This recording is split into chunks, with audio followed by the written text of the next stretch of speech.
If you ask young adults today what they want out of the future, the vast majority point toward two specific milestones: getting rich and becoming famous. To reach those goals, we are pushed into a relentless hustle, accompanied by a widely accepted rule for survival. Stress is a toxic enemy, and you must minimize it at all costs to protect your health. The problem with trying to figure out if this blueprint actually works is that we usually gather life advice by asking people to remember their pasts.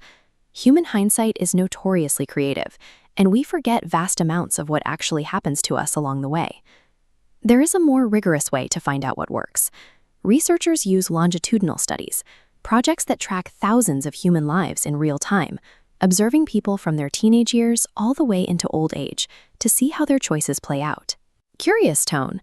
When scientists tracked these entire lifespans, they found that the outcomes rarely aligned with the goals people set as teenagers, suggesting that the modern blueprint for happiness may be missing its most critical variable. Starting in 1938, the Harvard study of adult development began tracking 724 men, checking in on their physical and mental well-being year after year for more than 7 decades.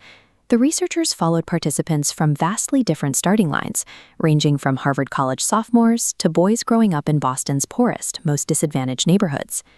This scatter plot compares how satisfied participants were in their relationships at age 50 against their physical health at age 80. A clear positive trend emerges. Relationship satisfaction, rather than middle-age cholesterol levels, determined how a person would grow old. Now look at what happens to the data for participants who reported being isolated or lonely. Their life expectancy plummets.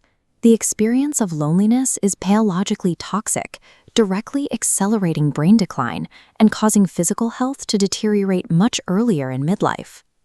The data shows that prioritizing isolation to focus on the grind functions as a biological toxin, destroying the brain and body over time. But human relationships are messy and complicated. If dealing with others causes conflict and stress, shouldn't we avoid them to protect our health? To answer that, public health researchers tracked 30,000 adults over 8 years, measuring their specific stress levels and comparing that data against public death records. This bar chart breaks down the mortality risk. For people who experienced heavy stress in the previous year, their risk of dying spiked by 43%. But that spike only applied to people who believed that stress was harmful to their health.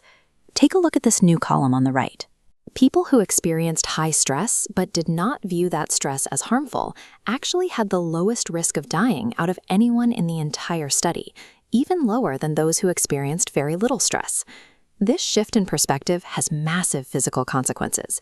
If these estimates are correct, the belief that stress is bad for you kills over 20,000 Americans every year, making it the 15th leading cause of death in the United States. So how does changing our mindset about stress and leaning into difficult relationships actually alter our biology to prevent early death? The answer involves a neurohormone called oxytocin. It frequently gets hyped as the cuddle hormone because we release it when we hug someone. But oxytocin is a stress hormone pumped out by your pituitary gland right alongside adrenaline when life gets difficult.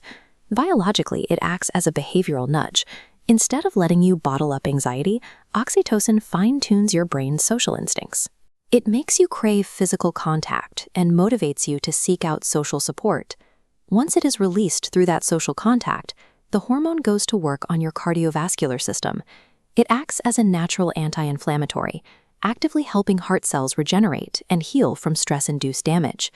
The human stress response includes a built-in path to resilience, but this biological repair system requires human connection to function. When researchers examined people experiencing major life crises, they found that those who spent time caring for friends or neighbors showed absolutely zero stress-related increase in mortality. Caring for others created a physiological shield. The most scientifically sound health investment you can make is to actively replace screen time with people time. Reach out to a family member and drop old grudges that physically harm your body. To see exactly what is at stake, look at this grid. Each box represents 1 week of a 90-year life. When you factor in the time that is already gone, you realize exactly how few of these boxes remain empty. Over a century ago, looking back on his own life, Mark Twain wrote, "There isn't time, so brief is life, for bickerings, apologies, heartburnings, callings to account.